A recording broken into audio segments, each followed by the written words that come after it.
Morning students, আজ আমরা single column ক্যাশবুকের উপর আরও একটি প্রবলেম অর্থাৎ প্রবলেম নাম্বার 2 সমাধান করব।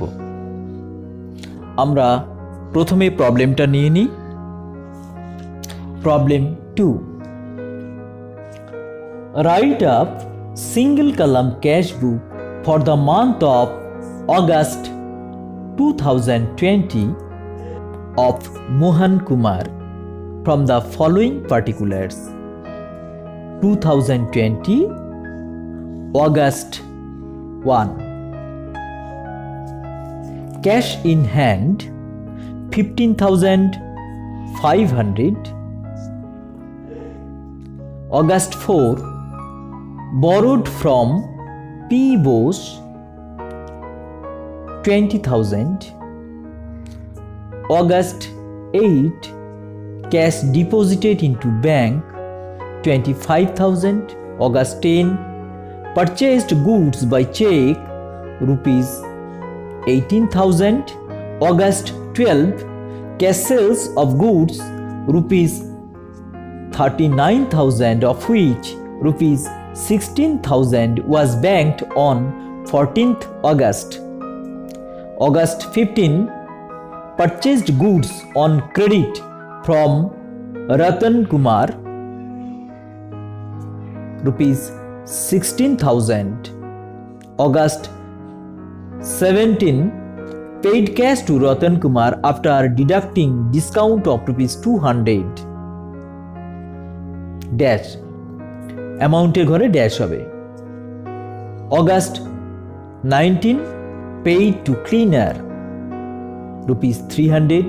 August 20, received a bearer check from Sujoy for sale of goods rupees 2,300. August 21, received a check from Messrs. Khosla and Company rupees 15,000. August 22, cash received from Jagannath rupees 11,000 after allowing discount of rupees 500. August 23, the check of Sujoy returned dishonored at the time of encashment. অ্যামাউন্টের ঘরে dash হবে। August 24, the check of Messrs. Khosla and Company deposit into bank, অ্যামাউন্টের ঘরে dash. August 25, paid carriage on purchase rupees 800. August 26, paid cash to petty cashier rupees 500. August 27, proprietor's house rent paid rupees 3,000. August 28, received a bearer check from Samir rupees 7,000. August 30, the check of Samir enrolls to Ravin, অ্যামাউন্টের ঘরে dash. August 30, repaid P. Bose's loan rupees 20,000. এই হলো আমাদের প্রবলেমটা বেশ বড়।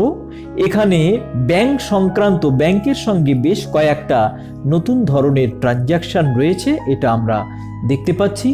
যা হোক, আমরা এটাকে সমাধান করব এবং সেই কারণে একটা ছক আমরা করব ক্যাশবুকের। কিভাবে করতে হয় আমরা অলরেডি শিখে গেছি। ওপরে হেডিং লিখব in the books of Mohan Kumar, নিচে ক্যাশবুক বা তোমরা লিখতে পারো সিঙ্গেল কলাম ক্যাশবুক। ডান দিকে বাদিকে ডেবিট ক্রেডিট লিখবে, আর যে কালামগুলো তোমরা করেছো মিলিয়ে নাও। Date, particulars, voucher number, ledger folio, amount rupees, date, particulars, voucher number, ledger folio, amount rupees. 2020 সাল, সুতরাং আমরা দুদিকেই প্রথমেই 2020 লিখে নেব। এরপর আমাদের প্রথম ট্রানজ্যাকশনটা হচ্ছে অগাস্ট 1। অগাস্ট 1 তারিখে দেখো দেওয়া রয়েছে তোমাদের ক্যাশ ইন হ্যান্ড 15,500। এটা একটা পুরনো ব্যবসা। এটা আমরা ওপেনিং ক্যাশ ব্যালেন্স পেলাম। আগের যে সেশনে এর আগের মাসের ক্যাশ ব্যালেন্সটা ক্যাশ বুকের ব্যালেন্সটা হচ্ছে 15,500, সেটা আমাদের এখানে বলে দিয়েছে। আমরা শুরু করছি ওপেনিং ব্যালেন্স দিয়ে, অর্থাৎ এটা লিখতে হয় August 1 to balance BD 15,500। Next transaction August 4-এ borrowed ফ্রম পি বোস থেকে ধার নেওয়া হয়েছে বা লোন নেওয়া হয়েছে 20,000 টাকা। সুতরাং এক্ষেত্রে আমাদের টাকার আগম ঘটবে, টাকা আসবে। আমরা অগাস্ট 4 তারিখে লিখব, অগাস্ট কথাটা লিখব না, শুধু তারিখের ঘরে 4 তারিখ লিখব। To P Bose's loan account 20,000 being loan taken. Next 8 তারিখের ট্রানজ্যাকশনটা হচ্ছে ক্যাশ ডিপোজিটেড ইনটু ব্যাংক 25,000। আমাদের ক্যাশ বাক্সে বেশি ক্যাশ হয়ে গেলেই আমাদের ব্যাংক অ্যাকাউন্টে ডিপোজিট করা হয়। তো 25,000 টাকা ব্যাংকে জমা করা হয়েছে, সুতরাং ক্যাশ কমে যাবে। তাই আমরা ডান দিকে লিখব অগাস্ট 8 বাই ব্যাংক অ্যামাউন্টের ঘরে 25,000 ন্যারেশন বিইং ক্যাশ ডিপোজিটেড। 8 তারিখের পরে ট্রানজ্যাকশন 10 তারিখে purchase goods by cheque 18,000। Cheque দিয়ে আমরা 18,000 টাকার পণ্য কিনেছি। চেক দিয়ে যখন আমরা পণ্য কিনি তখন সেটা ব্যাংক অ্যাকাউন্ট অ্যাফেক্টেড হয়। আমাদের ক্যাশ বইতে ব্যাংক অ্যাকাউন্ট, এখানে ব্যাংকের কোনো কলাম নেই, সুতরাং আমরা এই ক্যাশ বইতে এই এন্ট্রিটা আসবে না, আমরা নিচে নোটে লিখে দেব। নেক্সট 12 তারিখে যে ট্রানজ্যাকশনটা দেওয়া রয়েছে cash sales of goods ₹39,000 of which ₹16,000 was banked on 14th August. তো এখানে দুটো ট্রানজ্যাকশন রয়েছে, একটা হচ্ছে 12 তারিখে আমরা সেল বাবদ 39,000 টাকা পেয়েছি, আর একটা হচ্ছে 14 তারিখে 16,000 টাকা ক্যাশ ব্যাংকে জমা করা হয়েছে। তাহলে আমরা প্রথমে 12 তারিখের ট্রানজ্যাকশনটা করছি।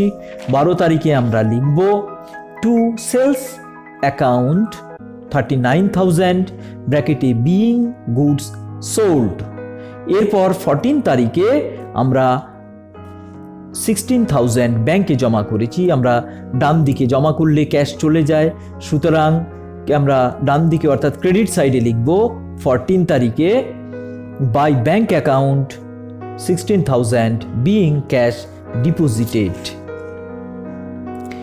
Next 15th August purchased goods on credit from Ratan Kumar 16,000। Ratan কুমারের কাছ থেকে বাকিতে পণ্য কেনা হয়েছে। বাকি ট্রানজ্যাকশন ক্রেডিট ট্রানজ্যাকশন ক্যাশ বুকে আসে না, সুতরাং এই এন্ট্রিটাও ক্যাশ বইতে লিপিবদ্ধ হবে না, এটা আমরা নোটে লিখে দেব। নেক্সট 17th অগাস্টে বলা হয়েছে paid cash to Ratan Kumar after deducting discount of ₹200। অর্থাৎ রতন কুমারের কাছ থেকে আমরা যে বাকিতে পণ্য কিনেছিলাম সেই ক্যাশটা এবার আমরা পেমেন্ট করছি। কত টাকা? উপরেই আগের ট্রানজ্যাকশনে বলে দিয়েছে 16,000, এবং যেহেতু আমরা টাইমের মধ্যে টাকা জমা দিয়েছি আমাদের ওরা 200 টাকা ক্যাশ ডিসকাউন্ট দিয়েছে। ডিসকাউন্ট লেখার মতো জায়গা আমাদের ক্যাশ বইতে নেই, সুতরাং ক্যাশ ডিসকাউন্টের পার্টটা আমরা এখানে লিখব না, আমরা শুধু কত টাকা তাহলে জমা দিলাম সেটা এখানে লিখব। কত টাকা জমা দিতে হলো? 16,000-এর মধ্যে 200 বাদ, অর্থাৎ 15,800 টাকা আমরা দিয়েছি। এর ফলে আমাদের ক্যাশ বেরিয়ে গেছে। আমরা ক্রেডিট সাইডে লিখব 17th তারিখে by Ratan Kumar account 15,800 being cash paid. 17 তারিখের পরে 19 তারিখে পেইড টু ক্লিনার, যিনি পরিষ্কার করেন তাকে 300 টাকা প্রদান করা হয়েছে। প্রদান করা মানেই এটা একটা খরচ, এবং এই ধরনের টুকিটাকি খরচকে বলা হয় ট্রেড এক্সপেন্সেস বা অফিস এক্সপেন্সেস। এখানে অফিস এক্সপেন্সেস অ্যাকাউন্ট আমরা ব্যবহার করছি। 19 তারিখে বাই অফিস এক্সপেন্সেস 300 টাকা আমরা ন্যারেশনে লিখে দেব being cash paid for cleaning. 19 তারিখের পরে 20 তারিখে received a bearer cheque from Sujoy for sale of goods, আমরা পণ্য বিক্রি করেছি এবং একটা বিআরআর চেক পেয়েছি 2300 টাকার একটা আমরা বিআরআর চেক পেয়েছি। এখানে লক্ষ্য করো, চেক পেয়েছি ঠিক আছে, কিন্তু যে চেকটা যতক্ষণ আমরা ব্যাংকে জমা না করব ততক্ষণ সেটাকে ক্যাশ হিসাবে ট্রিট করতে হয়। সুতরাং এটা আমরা ক্যাশ পেয়েছি এইভাবেই ধরা হবে। তাই আমরা 20 তারিখে ট্রানজ্যাকশনটা লিখবো, এটার ফলে আমাদের ক্যাশ এসছে। সুতরাং 20 তারিখে ডেবিট সাইডে লিখবো টু সেলস অ্যাকাউন্ট, অ্যামাউন্টের ঘরে 2300 টাকা, narration being bearer cheque received from সুজয়ের কাছ থেকে বিআরআর চেক পেয়েছি ফর সেল অফ গুডস। 21 তারিখে একটা ট্রানজ্যাকশন হয়েছে, received a cheque from Messrs Khosla and company 15,000। তাহলে এই চেকটা যদি সেম ডেটে ব্যাংকে জমা করি তাহলে ব্যাংকে প্রভাবিত হবে। দেখতে হবে যে সেম ডেটে ব্যাংকে জমা করা হয়েছে কিনা। আমরা দেখতে পাচ্ছি যে 24 তারিখে বলা হয়েছে ওই চেকটা ব্যাংকে জমা করা হয়েছে। সুতরাং এটাকে যেহেতু সেম ডেটে ব্যাংকে জমা করা হয়নি তাই এটা ক্যাশ পেয়েছি বলে ধরা হবে, এবং যেহেতু এটা ক্যাশ বাক্সে থাকবে তাই আমরা ক্যাশে অ্যাকাউন্টে এখানে ক্যাশের আগম ঘটছে, তাই আমরা ডেবিট সাইডে লিখব 21 তারিখে messrs Khosla and company 15,000 being cheque received. Next transaction 21 তারিখের পরে 22 তারিখে যে ট্রানজ্যাকশন আছে বলা হয়েছে cash received from Jagannath ₹11,000 after allowing discount ₹500। Jagannath বলে একজন ব্যক্তি, তার কাছে আমরা টাকা পেতাম, তাকে আমরা ডিসকাউন্ট বাবদ 500 টাকা দিয়েছি এবং তারপরেও 11,000 টাকা পেয়েছি। অর্থাৎ তার মানে এটা দিয়ে এই কথাই বোঝায় যে জগন্নাথ বাবুর কাছে আমরা 11,500 টাকা পেতাম, তার মধ্যে 500 টাকা তাকে ডিসকাউন্ট, ক্যাশ ডিসকাউন্ট অ্যালাউ করেছি এবং 11,000 টাকা আমরা ক্যাশে পেয়েছি। ডিসকাউন্ট লেখার ব্যবস্থা আমাদের সিঙ্গেল কলাম ক্যাশবুকে নেই, সুতরাং আমরা ডিসকাউন্ট পার্টটা এখানে লিখব না। আমরা 11,000 টাকা পেয়েছি, এটাই আমরা ক্যাশ বইতে লিখব। সুতরাং যেহেতু ক্যাশ এসছে তাই আমরা ডেবিট দিকে লিখব 22 তারিখে টু জগন্নাথ অ্যাকাউন্ট, অ্যামাউন্টের ঘরে 11,000 ব্র্যাকেটে লিখব বিইং ক্যাশ রিসিভড। 22 তারিখের পরে 23 তারিখে একটি ট্রানজ্যাকশন আছে, the cheque of Sujoy returned dishonoured at the time of encashment. ওই যে সুজয়ের কাছ থেকে আমরা 20 তারিখে যে চেকটা পেয়েছিলাম সেই চেকটা 2300 টাকার চেক আমরা ব্যাংকে নিয়ে গিয়েছিলাম এনক্যাশ করার জন্য। বিআরআর চেক, যেহেতু বিআরআর চেক তোমরা নিশ্চয়ই জানো যে ব্যাংকে নিয়ে যাবে তাকেই টাকা দিয়ে দেওয়া হবে, এটা অ্যাকাউন্টে পেয়ে জমা করতে হয় না, সুতরাং ব্যাংকে ইফেক্ট এখানে আসবে না। সুতরাং ব্যাংকে নিয়ে যাওয়া হয়েছে এনক্যাশমেন্ট করার জন্য, কিন্তু কোনো কারণে তার চেকটার টাকা পাওয়া যায়নি, অর্থাৎ তাকে আমরা বলি ডিসঅনার্ড হয়েছে, অর্থাৎ চেকের টাকা পাওয়া যায়নি।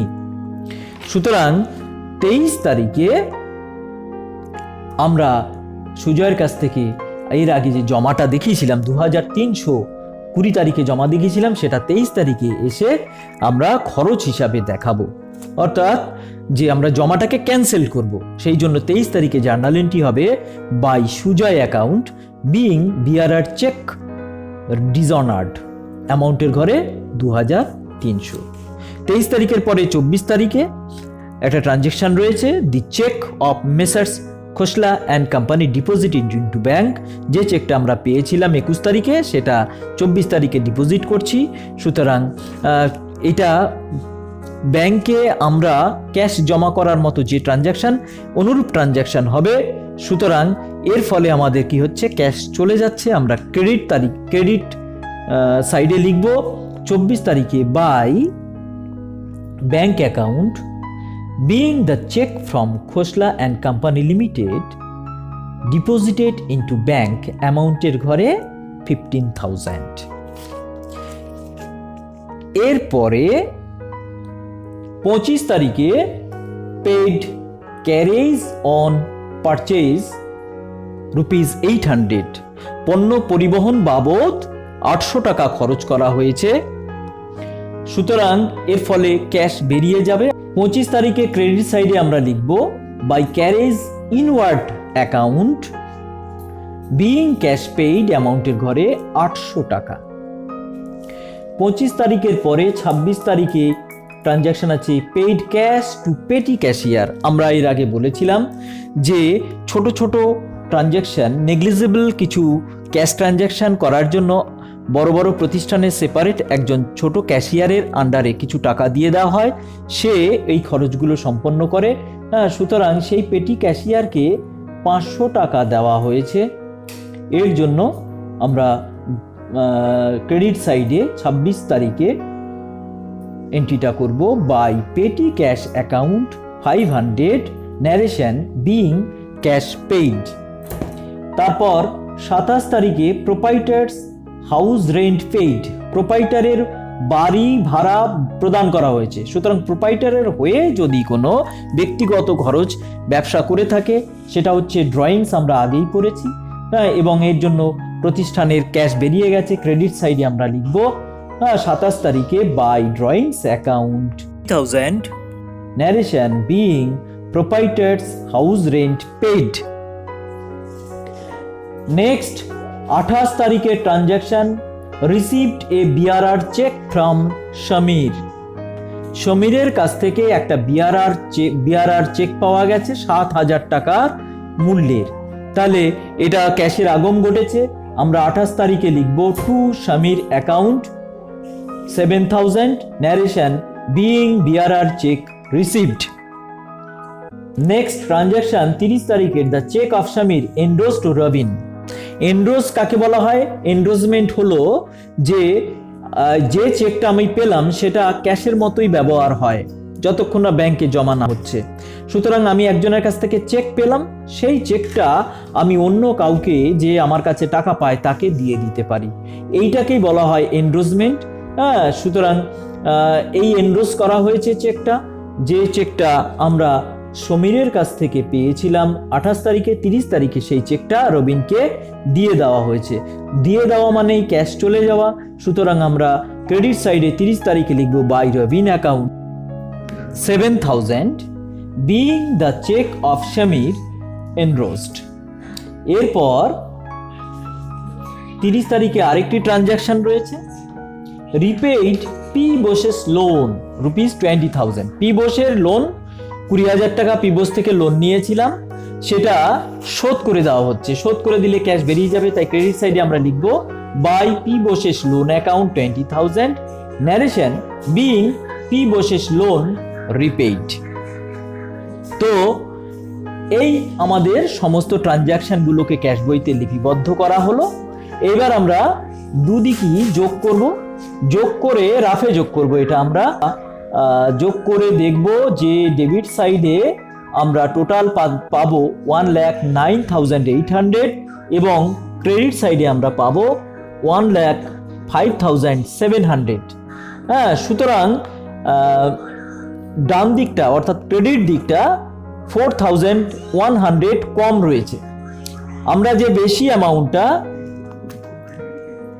1,09,800 এটা দুদিকেই লিখে দেব এবং এর থেকে 1,09,800 থেকে 1,05,700 বাদ দিলে 4,100 হয়। এটা হচ্ছে ক্রেডিট সাইডে কম পড়ছে, তাই ক্রেডিট সাইডে এই অ্যামাউন্টটা লিখবো কত তারিখে না 30 তারিখে এবং লিখবো পার্টিকুলারসে লিখবো বাই ব্যালেন্স সিডি। এটাই হলো আমাদের ক্লোজিং ব্যালেন্স, অর্থাৎ ক্লোজিং ব্যালেন্স হিসেবে আমরা 30 তারিখে লিখলাম বাই ব্যালেন্স সিডি 4,100। তাহলে উভয় দিকের যোগফল আমাদের দাঁড়ালো 1,09,800। এইটাই আমাদের নেক্সট ডেতে ক্যারি ফরওয়ার্ড করতে হয়। সুতরাং আমরা এরপরে বাদিকে অর্থাৎ ডেবিট দিকে লিখব সেপ্টেম্বর 1 টু ব্যালেন্স বিডি 4,100। তাহলে এই হলো আমাদের ক্যাশবুক। এইবার আমরা এর আগে বলেছিলাম যে আমাদের কিছু নোট লেখার ব্যাপার রয়েছে, সেই নোটটা আমরা এখানে লিখব। নোট বলে লিখব 1 নাম্বার যে চেকের মাধ্যমে যে 18,000 টাকার পণ্য ক্রয় করা হয়েছিল 10 তারিখে, সেটা আমরা এক ঘরা নগদান বইয়ে অর্থাৎ সিঙ্গেল কলাম ক্যাশবুকে সেটা লেখা যায় না, তাই আমরা লিখিনি। 2 নাম্বার, ধারে লেনদেন, এটা ক্যাশবুকে লেখা হয় না, সেই জন্য 15 অগাস্ট তারিখের লেনদেনটা লিপিবদ্ধ করা হয়নি। 3 নম্বর, আমরা যে রতনের কাছ থেকে বাট্টা পেয়েছি 200 টাকা এবং জগন্নাথকে যে 500 টাকা বাট্টা প্রদান করা হয়েছে সেটা ক্যাশ বইয়ে, সিঙ্গেল কলাম ক্যাশ বইয়ে লিপিবদ্ধ করা হয় না, সেটা প্রকৃত জাবেদায় বা জার্নাল প্রপারে লিপিবদ্ধ করা হয়। তাহলে এই হলো আমাদের আজকের প্রবলেম সলিউশন। তোমরা এই দুটো প্রবলেম ভালো করে অনুধাবন করলে সিঙ্গেল কলাম ক্যাশবুকে আর কোনো সমস্যা থাকার কথা নয় তোমাদের। আমরা next day double column cashbook শুরু করব। আজকের ক্লাস এখানে শেষ করছি। তোমরা ক্লাস 11-এর সমস্ত বিষয়কে একসঙ্গে দেখতে বাঁ দিকের ছবিতে ক্লিক করো এবং চ্যানেলকে সাবস্ক্রাইব করার জন্য ডান দিকের ছবিতে ক্লিক করো। Thank you.